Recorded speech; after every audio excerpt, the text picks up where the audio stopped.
Kajabi for all of my course platforms.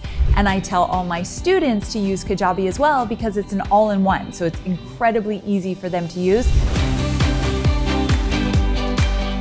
What my students wanted more than anything before I started to recommend Kajabi, they would say, can you give me an all-in-one solution? I have this software and that software and this, and it's getting so expensive, but even more so confusing. I don't know what to use for what and when, and it was just overwhelming.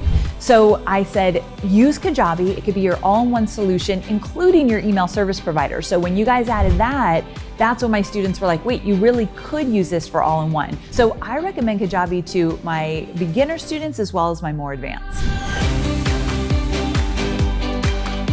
And also, it feels good to use Kajabi because you have confidence knowing you can get in there, you can make the changes, you could upload your program. And so definitely I would tell them, keep it simple, use Kajabi.